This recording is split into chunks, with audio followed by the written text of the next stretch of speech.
അതാരൊക്കെയാ വർഗീസേ? പുറത്തൊരു കൂട്ടം തന്നെ ഉണ്ടല്ലോ. അയൽവക്കക്കാരും നാട്ടുകാരും ഒക്കെയാ. ഇന്ന് വരുമെന്നറിയാലോ. സാറിനെ കാണാൻ വന്നായിരിക്കും.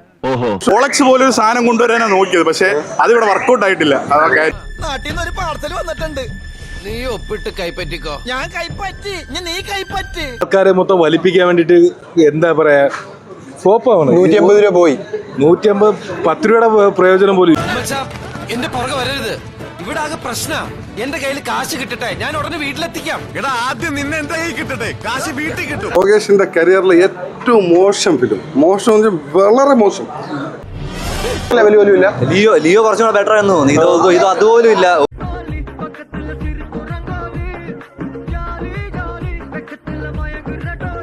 മൊത്തത്തിൽ പറയുകയാണെങ്കിൽ കുറച്ച് കുറച്ച് കൂതറയായി എന്ന് പറയേണ്ടി വരും. എന്തൊക്കെ മേളായിരുന്നു, പാട്ട്, ഡാൻസ്, കൂത്ത്. എനിക്ക് അപ്പോഴേ തോന്നി രജനീകാന്ത് സാറിന്റെ എല്ലാ പടത്തിലും പുള്ളിയുടെ ഇൻട്രൊഡക്ഷൻ ഒരു മാസ് സാധനമാണ്. ആ സാധനം മിസ്സാവുന്നുണ്ട്.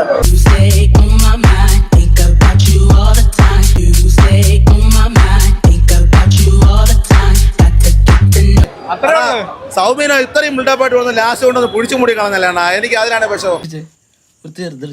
കാര്യമുള്ളൂ. അമീർ ഖാൻ, ഉപേന്ദ്ര ഇവരൊക്കെ വന്നപ്പോഴാണ് ഒരു അല്പമെങ്കിലും ഒരു സിനിമയ്ക്ക് ഒരു ആശ്വാസം കിട്ടിയത്. ഇനി എന്ത് തരാന്ന് പറഞ്ഞാലും നാട്ടിലേക്ക് ഞാനില്ല. ഇവിടെ എന്ത് സന്തോഷ.